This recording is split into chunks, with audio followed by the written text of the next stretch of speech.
अस्सलाम वालेकुम। दुरूद शरीफ पढ़ने।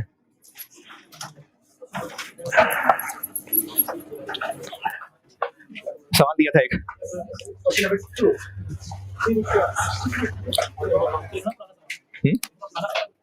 हाँ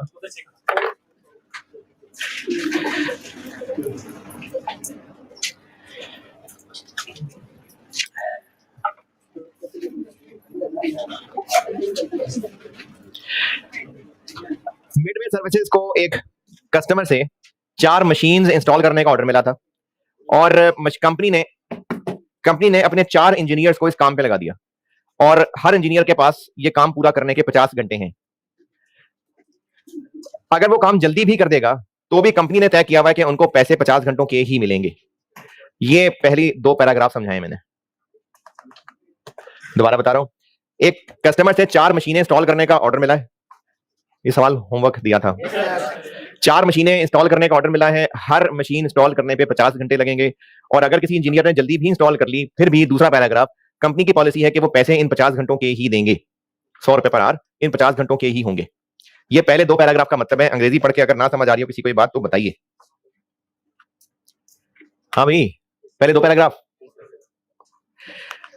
इन इंजीनियर्स में से हर एक की रिक्वायरमेंट 1 टोटल अर्निंग पूछी है तो एक बता देता हूं, बाकी भी वैसे ही होंगे। ये कितने घंटे काम करेगा? 41 नहीं, लेकिन पैसे इसको फिर भी 50 के मिलेंगे, 5000। ये काम 41 आवर्स कर रहा है लेकिन पैसे फिर भी इसको 50 घंटों के मिल रहे हैं और जो 9 घंटे सेव हो रहे हैं उन 9 घंटों पे इसको बोनस मिल रहा है। लेकिन कितना बोनस मिलेगा इसके 3 कैटेगरीज हैं। देखना पड़ेगा कि कौन सी कैटेगरी में फॉल कर रहा है और वो 3 कैटेगरीज कैसे निकालेंगे इसका उन्होंने बोल्ड करके फार्मूला भी बता दिया। उन्होंने कहा जी कि आप निकाल लें percentage of time saved to time allowed. तो इस वर्कर ने कितना टाइम बचाया? अलाउड कितना था? 50। तो कितने परसेंट बना? 18%। तो इसकी टाइम सेव्ड, ये कौन कर रहा है? चलो जो भी कर रहा है, time saved to time allowed, इसकी रेशो ये बनी 18%। अच्छा, अब 18% का मतलब है कि ये इन तीनों में से दूसरी क्लास में फॉल कर रहा है तो इसलिए इसको 20% बोनस मिलेगा। अच्छा, ये तो नहीं लिखा कि 20% बोनस मिलेगा। 20% ऑफ द टाइम सेव्ड पे पूरा रेट, तो ये ऐसे ही है कि टाइम सेव्ड पे पूरे रेट का बेस 20% यानी 20 रुपए। देखें लिखा हुआ है टाइम सेव्ड के 20% पे आर्ली रेट लगेगा, तो यही मतलब है ना कि टाइम सेव्ड पे रेट का 20% लगेगा। एक ही बात है। 9 घंटे के 20% को 100 से मल्टीप्लाई कर दें या 9 को 20 से मल्टीप्लाई कर दें तो इसकी अर्निंग बन गई 180 बोनस और टोटल बन गया 5180। लेकिन पूछी है इसकी अर्निंग पर आवर, तो 5180 डिवाइडेड बाय 50 41, क्योंकि इसने काम 41 आवर्स किया है। 126.34। ये इंजीनियर ए और इसी तरह से बाकी 3 इंजीनियर्स का भी होगा। रिक्वायरमेंट 1 में और किसी ने कुछ पूछना है तो बताइए। Requirement 1, job to job basis का मतलब है कि एक ही तरह का काम नहीं कर रहे होते। जैसे इनको 4 मशीन इंस्टॉल करने का कहा है तो हो सकता है कोई ज्यादा कॉम्प्लिकेटेड काम हो, उसमें ज्यादा टाइम लगता है, उसके और पैसे होते हो। तो ये मतलब है कि job to job basis policy है। इस काम के लिए 100 रुपए पर आवर है। Requirement 1 done. रिक्वायरमेंट 2, कंपनी को कस्टमर ने कितने पैसे देने हैं इस सारे काम के?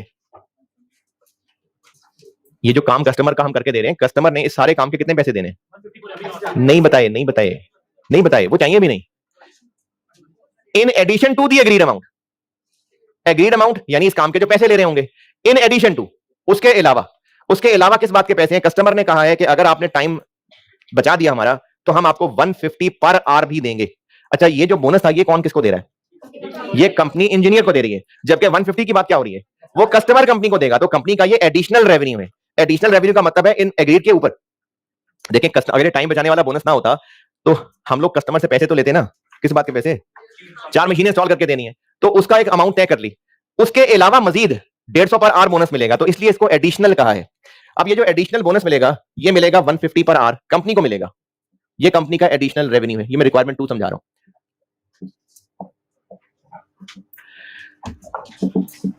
चारों मशीन्स का टोटल कितना आवर सेव हो रहे हैं?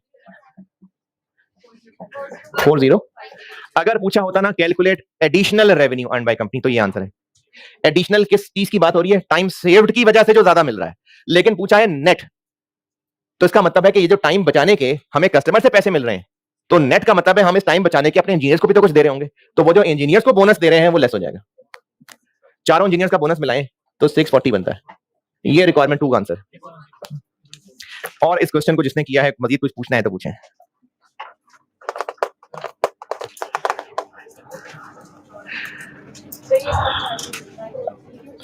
क्यों किया है? बोनस किस रेट पे मिलना है? 3 कैटेगरीज बनी हुई है, कौन सी वाली कैटेगरी लेनी है?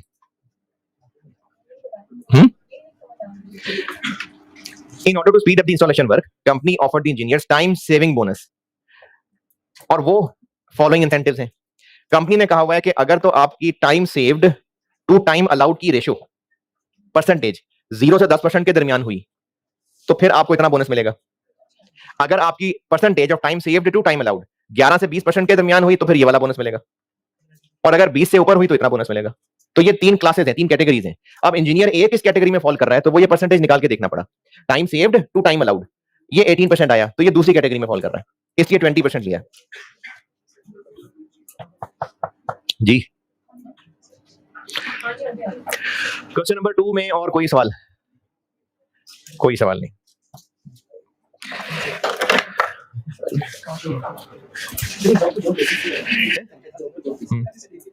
हाँ, इसका मतलब है कि इस कंपनी ने जॉब टू जॉब बेसिस का मतलब यह है कि ये कंपनी कोई एक ही तरह का प्रोडक्ट नहीं बनाती है, इनको नहीं कोई मशीन नहीं बनाते ये। इसकी मिसाल ऐसे समझ लें कि कोई बिजनेस है जो पेंट करके देते हैं, दीवारें पेंट करके देते हैं, तो अब वो जब जहां भी पेंट करने जाएंगे तो वो कोई स्टैंडर्ड रेट नहीं रख सकते, क्योंकि कहीं दीवार बड़ी है, कहीं छोटी है, कहीं पर मुश्किल है, कहीं आसानी है, कोई ज्यादा देर का काम है, कम देर का काम है, तो वो हर काम के हिसाब से कस्टमर को पैसे बताएंगे। तो ये मतलब है कि जॉब टू जॉब बेसिस पे वो पैसे, इसी तरह वो फिर अपने वर्कर्स को भी इस हिसाब से पैसे बताएंगे। ये मतलब है इस बात का, it is the policy of the company to pay its engineer on job to job basis. ये वेजेस कैलकुलेशन मैं पढ़ा रहा था, ये हो गई पूरी। इसके बाद अगली चीज, पहले चैप्टर के 4 टुकड़े किए थे, तो अकाउंटिंग पढ़ाने से पहले ये 3 फार्मूले हैं, ये भी देख लें। ये ना आपसे शॉर्ट क्वेश्चंस में पूछी जा सकती हैं। कॉस्ट के पेपर में तो नहीं, मैंने पहले बताया था कि नहीं बताया, कॉस्ट के पेपर में भी 2 सेक्शन होंगे, सेक्शन ए, सेक्शन बी, और सेक्शन बी में होंगे शॉर्ट क्वेश्चन 7-8 नंबर तक के, 4 नंबर, 5 नंबर, 8 नंबर, और सेक्शन बी के अंदर बड़े बड़े सवाल होंगे 12, 15, 18 नंबर। ये 2 सेक्शंस बनाने का फायदा ये है कि अब सिलेबस में से कुछ भी नहीं बचेगा, सब टेस्ट हो जाएगा। नहीं, थ्योरी जरूरी नहीं है, हर टॉपिक का सवाल बन जाएगा, क्योंकि जो बड़े सवाल में बड़े सवाल जो रह जाएगा वो 3-3, 4-4 नंबर के सवाल पूछ लेंगे, सिलेक्टिव कुछ नहीं।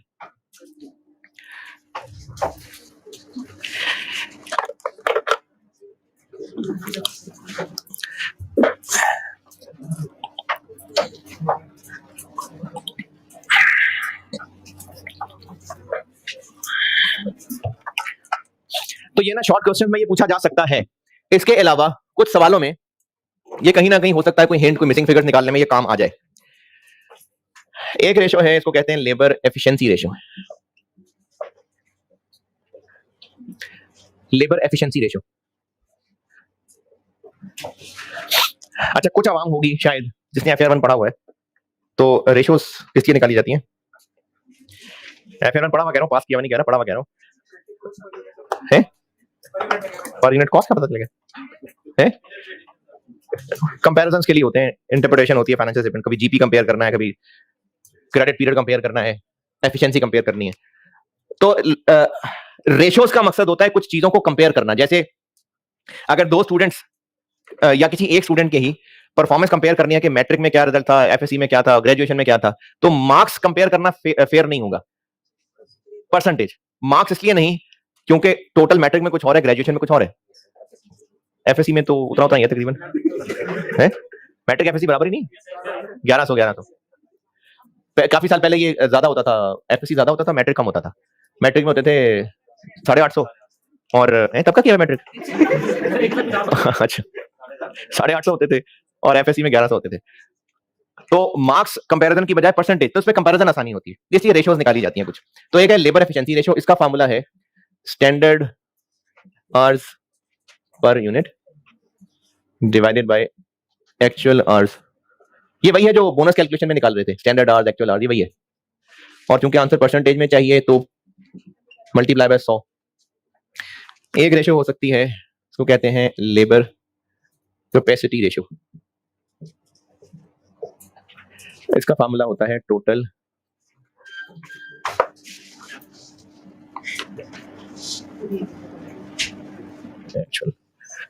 Actual hours for the period divided by total budgeted hours for the period। और एक होती है लेबर एक्टिविटी रेशियो।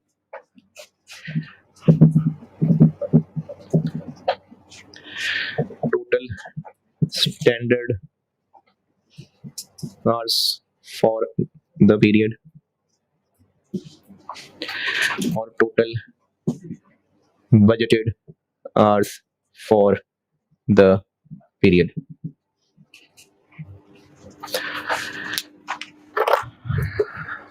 सवाल लिखे लिखे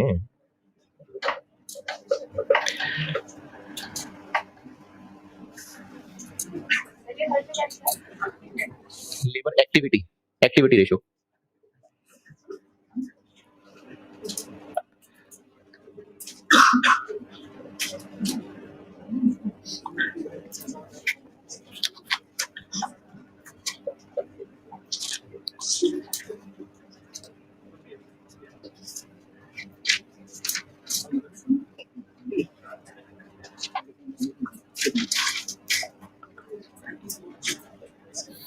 लिख लिया?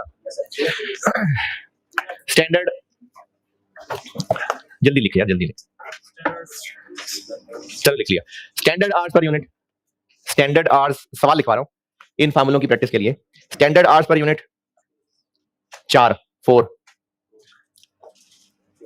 Actual hours per unit 5। Total production for the year, total production for the year 18,000 units, 18,000 units. Total budgeted labour hours for the year, total budgeted labour hours for the year 80,000, 80,000। Total budgeted labour hours for the year 80,000, 80,000। ये तीनों ratios करें calculate.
हाँ जी, इसका answer पहले का 4 divided by 5, 80%। अच्छा, इस 80% की इंटरप्रिटेशन बताता हूं। ये 80%, अगर स्टैंडर्ड भी 4 होता, एक्चुअल भी 4 होता, तो आंसर क्या आता? अरे वाह, जबरदस्त। अगर ये भी 4 होता, ये भी 4 होता, तो आंसर 100% आता। इसका मतलब ये है कि लेबर 100% एफिशिएंसी पे काम कर रहा है। 100% एफिशिएंसी, यानी जो होना चाहिए उतना ही, उस बिल्कुल उसके मुताबिक परफेक्टली काम कर रहा है। और अगर जितना टाइम लगना चाहिए उससे ज्यादा लगा रहा है, तो उसकी एफिशिएंसी 100% से कम है। ये देखें, कम है। और अगर जितना टाइम लगना चाहिए उससे कम लगा रहा है, यानी जल्दी कर रहा है, तो 100% से ज्यादा एफिशिएंट है, तो ये डिनोमिनेटर कम होगा तो आंसर 100 से ऊपर निकल जाएगा। तो ये लेबर एफिशिएंसी रेशो है। लेबर कैपेसिटी रेशो का आंसर क्या आया? ऊपर क्या है?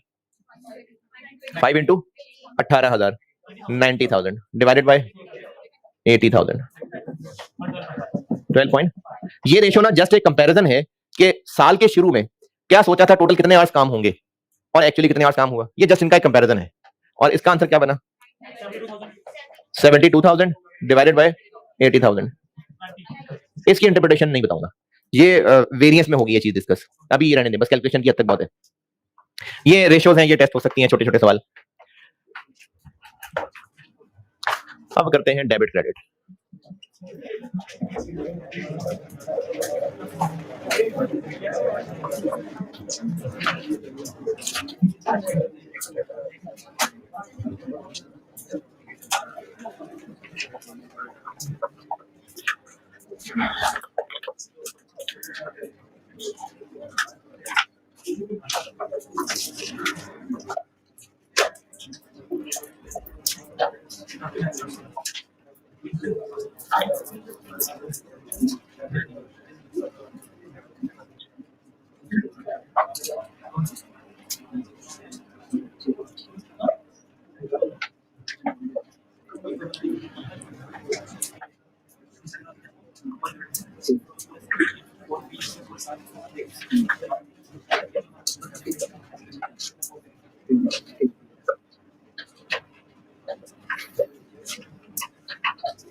लेबर कॉस्ट का डेबिट क्रेडिट, लेबर कॉस्ट के डेबिट क्रेडिट बताने लगा।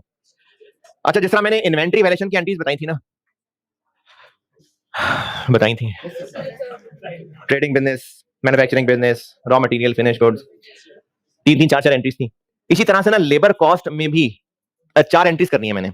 नॉर्मली ये 4 एंट्रीज होती हैं, लेकिन उनमें डेबिट क्रेडिट बेहतर समझ आएगा अगर वो वैल्यूज के साथ समझाऊंगा। तो मैं आपको कराने एंट्रीज लगाऊं और बगैर वैल्यूज के लिख देता, लेकिन समझ नहीं आएंगी बगैर वैल्यूज के, इसलिए एक सवाल लिखिए, फिर उस सवाल का सोल्यूशन करते हुए मैं आपको एंट्री समझा रहा हूं। यानी जिस तरह मैंने इन्वेंटरी वैल्यूएशन में एंट्रीज बताई थी, तो वो तो बगैर वैल्यूज के भी बता दी थी, तो इसमें बगैर वैल्यूज के नहीं, आसान सवाल लिखे हैं। क्या फर्क पड़ता है? पेज क्यों छोड़ना है? अरे भाई सवाल लिखे, उसके सोल्यूशन में एंट्रीज बता रहा हूँ, पेज तो नहीं छोड़ने को कह रहा मैं। सवाल लिखें, सवाल। Following information relates to the month of June. June के महीने की इंफॉर्मेशन बता रहा हूं।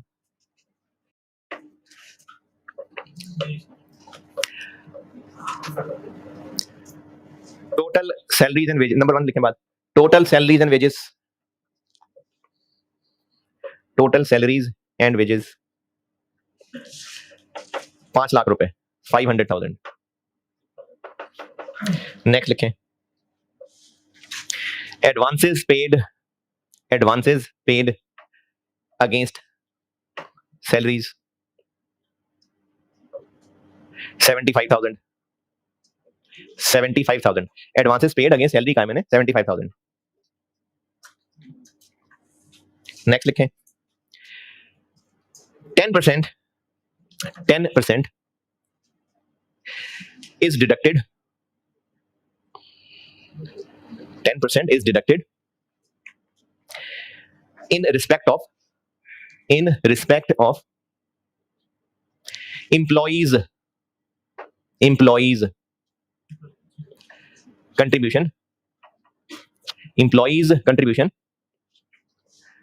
towards provident fund।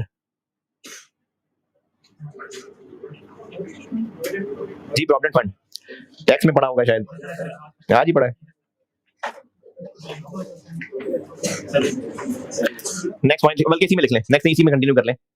Same amount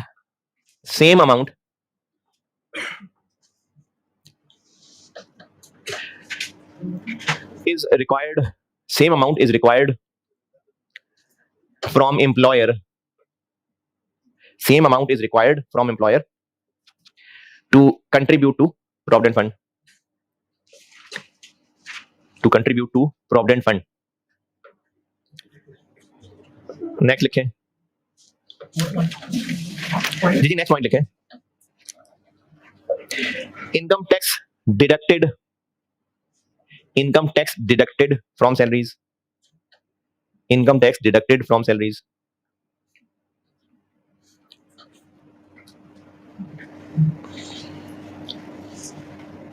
$85,000. Next,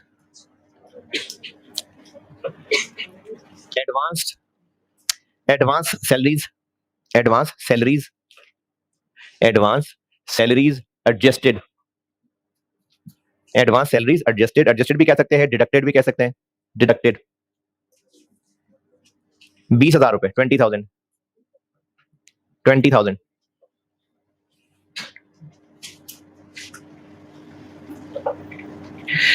total employee cost. Next है total employee cost is to be apportioned, total employee cost is to be apportioned as follows, is to be apportioned as follows.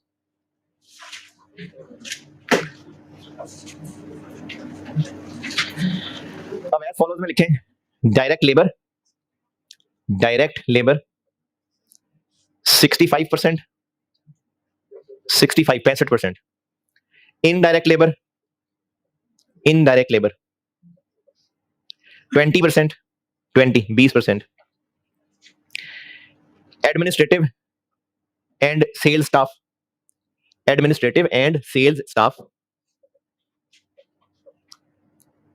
15%, 15%। Next point लिखें, है जी, हाँ जी, अगला point लिखें, बस आखिरी, all payments were made at end of month, all payments were made at end of month। मुझसे required है जून के महीने की सारी entries, general entries for the month of जून।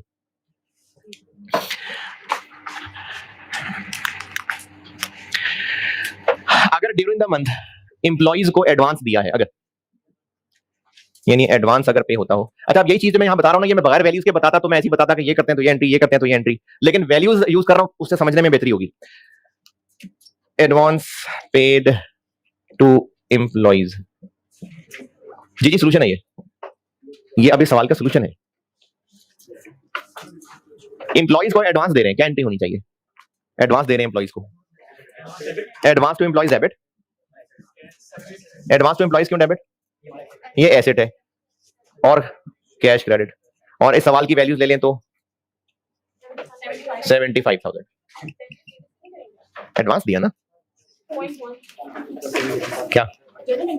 हाँ नहीं मैं पॉइंट 1 2 3 की एंट्रीज नहीं कर रहा, मैं आपको सारे सवाल की बस एंट्रीज बना के दे रहा हूं। ये तो मैंने बस इंफॉर्मेशन दी थी, ये मैंने कोई डेट्स थोड़ी लिखी है, मैंने ये पॉइंट 1 2 3 है तो बस इंफॉर्मेशन दी है, कोई डेट्स तो नहीं लिखी मैंने।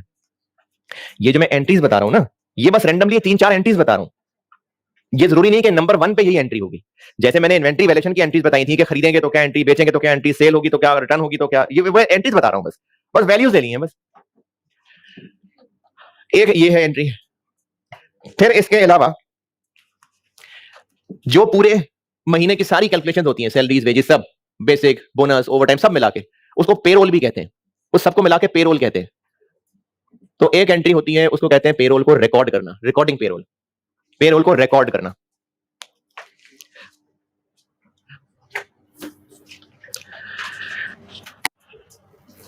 ये बताता हूं अभी।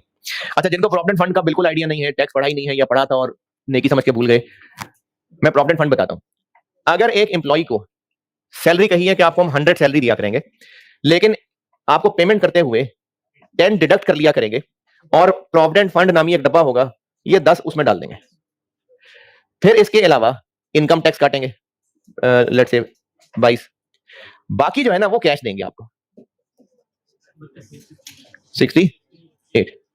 ये एक एम्प्लॉय के साथ एग्री कर लिया कि आपके पैसों में से इतना टैक्स कट जाया करेगा, इतना कैश आपको मिलेगा और इतने पैसे काट के वो इस फंड के डब्बे में डाल देंगे। अच्छा, इस फंड के डब्बे में क्या होगा, ये ना वाकई कोई डब्बा नहीं होगा चंदे की तरह, ये एक सेपरेट एंटिटी होती है, ट्रस्ट एक्ट के तहत बनी होती है। ये सब पैसे उसमें महीने महीने महीने ट्रांसफर होते रहेंगे। फिर यहाँ पर प्रोफेशनल्स लोग होते हैं जो इन पैसों को फिर आगे इन्वेस्ट करते हैं। अब 10 रुपए को क्या इन्वेस्ट करेगा बेचारा, तो ये एक ही एम्प्लॉय नहीं है, बहुत सारे एम्प्लॉय हैं, तो उन सबके पैसे आ रहे हैं यहाँ। अब जब एम्प्लॉय की सैलरी से पैसे कट रहे हैं तो उस मुल्क का लॉ कहेगा कि एम्प्लॉयर अपनी जेब से तू मजीद पैसे डाल, तो एम्प्लॉयर भी अपनी जेब से 10 रुपए और डालेगा। अच्छा, ये जो एम्प्लॉयर जेब से 10 रुपए मजीद डाल रहा होगा, अब इस डब्बे में 20-20 रुपए आना शुरू हो गए हर महीने, और अब ये पैसे जमा होते जाएंगे और ये पैसे इन्वेस्ट होते जाएंगे। ये सारा का सारा डब्बा फूल फूल के जितना बन चुका होगा, वो एम्प्लॉय रिटायर होगा तो सारा एम्प्लॉय का, तो उसकी सैलरी में से एक अमाउंट डिडक्ट होकर यहां आ रही होगी और एम्प्लॉयर भी उतनी ही अमाउंट इस डब्बे में डाल रहा होगा। अब ये एक एम्प्लॉय एम्प्लॉयर को कितना कॉस्ट कर रहा है, 68 या 110, लेकिन एम्प्लॉय को तो 68 मिल रहा है, तो वो टैक्स कट रहा है, वो भी एम्प्लॉय का टैक्स कट रहा है, वो एम्प्लॉय का मसला है। ये 10 रुपए कट के इस डब्बे में जा रहे हैं, अभी नहीं मिल रहे, उसको रिटायरमेंट में मिलेंगे, वो भी एम्प्लॉय का मसला है। एम्प्लॉयर के पॉइंट ऑफ व्यू से 100 ये जा रहा है और 10 और एक्स्ट्रा जा रहा है, तो एम्प्लॉयर को ये एक्सपेंस 110 पड़ रहा है। एम्प्लॉय को कैश मिल रहा है 68, लेकिन एम्प्लॉयर को ये सारा बंदा 110 रुपए का कॉस्ट कर रहा है। इस सवाल के डाटा पे आते हैं। जो मैंने पहले पॉइंट में सैलरी बताई, पहले पॉइंट में मैंने सैलरी कितनी बताई, 5 लाख। अब ये टोटल सैलरीज वेजेस, यानी सैलरी वाले लोग भी आ गए, वेजेस वाले भी आ गए, सब टोटल बेसिक बोनस सब, ये 5 लाख है। ये 100 है, 68 है या 110 है, ये 100 है, ये 100 है। एम्प्लॉयर की कॉस्ट 100 नहीं होगी, 110 होगी, तो एम्प्लॉयर की कंट्रीब्यूशन भी इसमें ऐड होनी चाहिए। कितनी, 10%, 50। तो एम्प्लॉयर को ये सारे लोग मिला के कॉस्ट 550 करने हैं। एम्प्लॉयर के लिए टोटल एक्सपेंस 550 है। अच्छा, अब ये टोटल एक्सपेंस है, लेकिन इसका डेबिट कहां होगा, डिपेंड करता है कि किन किन वर्कर्स का है, कहां कहां काम कर रहे हैं वो। तो इसकी अपॉर्शनमेंट बताइए कि ये जो पैसे टोटल बने हैं उसमें डायरेक्ट लोगों के कितने पैसे हैं, कितना बना, 65%, 357500। 15% नहीं, 20% फैक्ट्री के इनडायरेक्ट लेबर का है, 110। 15% एडमिन और सेल स्टाफ का है, 82। अच्छा, ये मैंने यहां पर ये लिखा है कि इन एम्प्लॉइज को कैश कितना पहुंचेगा, यानी मैंने ये 68 लिखा है। मैंने जो वर्कर्स बांटे हैं कि इतना इनका, इतना इनका, इतना इनका, तो मैंने ये 68 की अमाउंट लिखी है। नहीं, 110 को तोड़ा है कि कितने लोग फैक्ट्री में काम कर रहे हैं, उनका कितना है, इसमें से कितने जो फैक्ट्री में डायरेक्ट है, कितने इनडायरेक्ट है, कितने एडमिन सेलिंग वाले लोग हैं, तो ये 550 का ही ब्रेकअप किया है। ये ब्रेकअप इसलिए करना था क्योंकि इसका एक्सपेंस बनाना है, तो एक्सपेंस कहां डेबिट करना है, तो पता तो चले कि वो फैक्ट्री के लोग हैं कि ऑफिस के लोग हैं। तो ये 550 को तोड़ा है, जाग रहे हैं, ये 550 को तोड़ा है, ये 68 नहीं है, ये 110 है। कौन सा 110, कभी 110, कभी 550, बात क्या कर रहे हैं सर आप, ये मैं इस तरह से बात कर रहा हूं, 100 और 10 डाल के, ये है एम्प्लॉयर को जो टोटल एक्सपेंस पड़ना है, 110 इसको 110 कह रहा हूं मैं, तो ये इसी की ही ये अपॉर्शनमेंट बताई है। अच्छा, अब इसका डेबिट, एक्सपेंस डेबिट होना चाहिए, है ना, तो जो है ना एडमिन सेलिंग के लोग, इनका डेबिट चला जाएगा एडमिन और सेलिंग एक्सपेंसेस में, कितना, 82,500। और जो फैक्ट्री के लोग हैं उसका खर्चा फैक्ट्री को चार्ज होना चाहिए, लेकिन फैक्ट्री को चार्ज करने वाला खर्चा 2 स्टेप्स में किया जाता है। जैसे जब मेहमान को कुछ चीज खाने की पेश करनी है ना, तो वो प्लेट के ऊपर वो कवर करके उसको पेश कर रहे हैं, तो अगर से कवर खोलना ही था तो जाके वैसे ही उसको फेंक देते, चीजें लिखा है, तो पहले एक बर्तन में रखे, फिर उसको कवर किया, अब उसको पेश किया, अब वो कवर उतारेगा और खा लेगा। तो ये जो फैक्ट्री के खर्चे हैं ना, फैक्ट्री को चार्ज करने में 2 स्टेप्स होंगे। पहले एक कवर्ड अकाउंट बनेगा, उसको कहते हैं वेजेस कंट्रोल, ये फैक्ट्री के दोनों मिला के इसमें डलेंगे। अभी ये भी फिलहाल एक कवर्ड अकाउंट है, कितना, फैक्ट्री के दोनों, ये फैक्ट्री 46,750। तो जितना 550,000 टोटल एक्सपेंस है, जो एडमिन सेल्स के लोग थे, सेल्स ऑफिस के लोग थे, उनका इसमें एक्सपेंस डेबिट, और जो फैक्ट्री के थे वो फिलहाल एक टेम्परेरी अकाउंट वेजेस कंट्रोल में डेबिट, इसका क्रेडिट। अब ये 5.5 लाख, अच्छा अभी इस वक्त जो डेबिट किया है वो 110 है ना, उस 110 में से ये सारी डिडक्शन है, तो जितना गवर्नमेंट को देना है, अच्छा गवर्नमेंट को देने में वाले पैसे भी ना, और ये फंड में डालने वाले पैसे भी, ये भी ऐसा नहीं है कि सब लाइन में खड़े हुए हैं, ये एम्प्लॉय को पैसे दे दिए, वो गवर्नमेंट का बंदा है उसको पैसे दे दिए और ये डब्बे में डाल दिए, ये कुछ दिनों के गैप से ही हो रहा होता है। यानी अभी कैलकुलेशन हो रही है, टैक्स के पैसे कितने बनते हैं काट के रख लें, अगले हफ्ते जमा करा देंगे। इस फंड में डालने वाले कितने बनते हैं काट के रख लिए, अब 10 दिन बाद जमा करा देंगे। तो अब ये सारी डिडक्शंस के अपने अपने नाम के पेएबल बनते जाएंगे। जो गवर्नमेंट को देना है विद होल्डिंग टैक्स पेएबल, कितना देना है गवर्नमेंट को, 85,000। जो इस डब्बे में डालना है पेएबल टू प्रोविडेंट फंड, कितना, डब्बे में कितना डालना है, 10 के 20, क्योंकि हमने एक्सपेंस डेबिट पूरा 1/10 कर लिया हुआ है, ये पूरा 1/10 है ना, तो इस 1/10 में से डब्बे में कितना डालना है, इस 1/10 में से 20 या 10, तो ये पूरा दोनों मिला के 1 लाख। 50,000 एम्प्लॉयर का कंट्रीब्यूशन और 50 इसमें से कटना होगा, 50 इसमें से कटना होगा और 50 ये वो जो एम्प्लॉयर का है, तो मिला के 1 लाख है जो उस डब्बे में डालना है। मैंने दिया हुआ सवाल में, टैक्स मैंने बताया था सवाल में। और किसको क्या पैसे देने हैं, एडवांस एडजस्ट करना है, 85 दिया मैंने 85,000 सवाल में बताया था।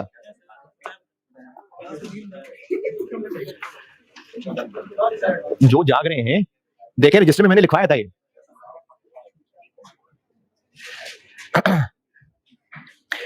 अच्छा जो कैश देना है एम्प्लॉय को, अगर उसमें से कुछ पैसे पहले दे दिए थे तो वो एडजस्ट करेंगे, वो डिडक्ट करेंगे, तो ये वो क्रेडिट हो गया।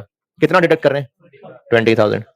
अब ये सारी डिडक्शंस के बाद बाकी पैसे एम्प्लॉइज को देने हैं, पेएबल टू एम्प्लॉइज, कितने पैसे देने हैं बाकी, बैलेंस कर लें 3, 4, 5, ये है पेरोल को रिकॉर्ड करना।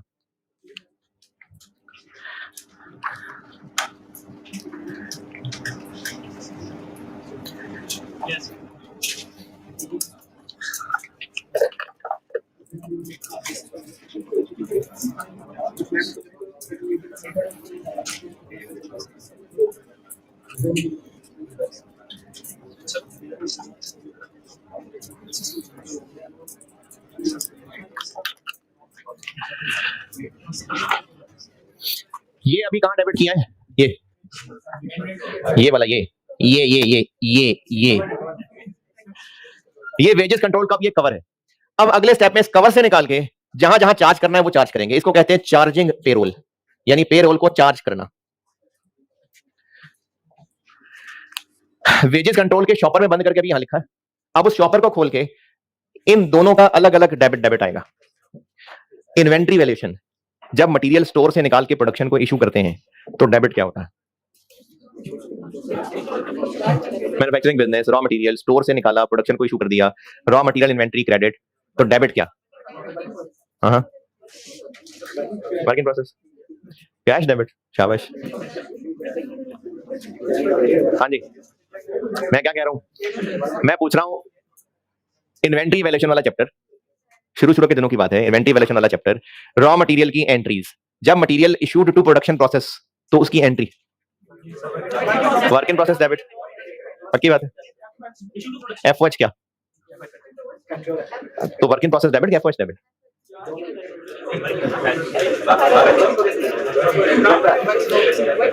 अगर डायरेक्ट मटेरियल है तो वर्क इन प्रोसेस डेबिट, और अगर इनडायरेक्ट मटेरियल है तो एफओएच कंट्रोल डेबिट। और क्यों वर्क इन प्रोसेस और क्यों एफओएच कंट्रोल, ये नहीं बताया था, ये बाद में बताऊंगा, तो मैं अभी भी उसी बात पे कायम हूं, बाद में बताऊंगा। Work in process inventory debit और एफओएच कंट्रोल डेबिट। अगर डायरेक्ट लेबर है तो work in process inventory debit 357500, और जो इनडायरेक्ट लेबर है वो एफओएच कंट्रोल में डेबिट। तो ये जो भी शॉपर डेबिट किया था, अब इस शॉपर को खोल के ये दोनों डेबिट और शॉपर क्रेडिट।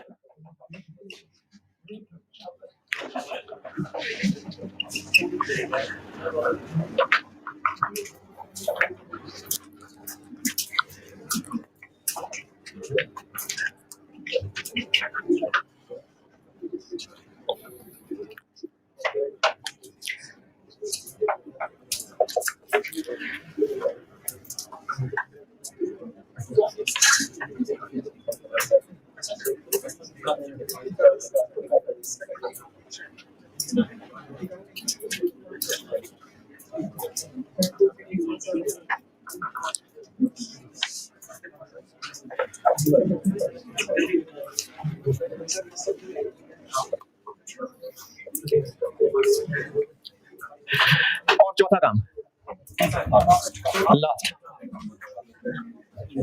3 सवाल होमवर्क दे रहा हूँ, 3 सवाल होमवर्क है।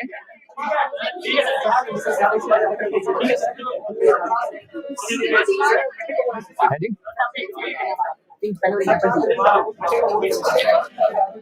अच्छा चले फिर 3 सवाल होमवर्क दे रहा हूँ। टेस्ट है मंडे को, टेस्ट कौन सा FA2। चलो फिर 3 सवाल होमवर्क दे रहा हूँ। एक्टिविटी बेस्ड कॉस्टिंग, वही वाले 3, वही वाले है जी। एक्टिविटी बेस्ड कॉस्टिंग के जो 3 सवाल कहे थे और आप लोगों ने नहीं किए थे, तो वो 3 सवाल होमवर्क मंडे को वो डिस्कस होंगे। अरे चौथी एंट्री, जो जो पेएबल था सब पे कर देंगे। एक्टिविटी बेस्ड कॉस्टिंग की मैंने 3 एग्जांपल्स दी थी आईके वाली, वो कह रहा हूं, उनका सॉल्यूशन भी दिया था। जो जो पेएबल थे सब पे कर देते हैं, तो फिर से एक्सपेंस डेबिट, फिर से एक्सपेंस डेबिट। जितने पेएबल बनाए थे वो सारे पेएबल डेबिट, गवर्नमेंट का पेएबल डेबिट, प्रोविडेंट फंड के डब्बे का पेएबल डेबिट, एम्प्लॉइज का पेएबल डेबिट,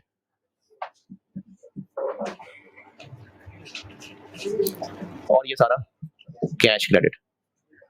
कितना एडवांस को पेएबल थोड़ी बनाया भाई, ये को पेएबल नहीं बनाया था, ये क्यों क्रेडिट किया था? ये तो पुराना एडवांस दिया हुआ एडजस्ट किया था 530। बस इतनी सी बात थी।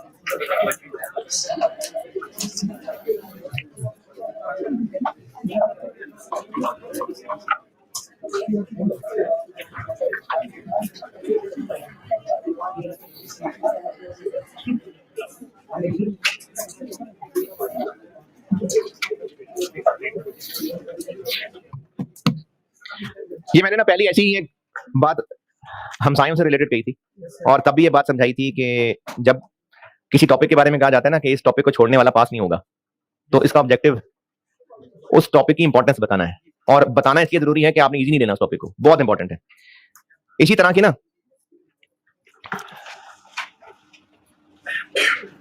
कतर अहमी पे बात कर रहा था कल मैं।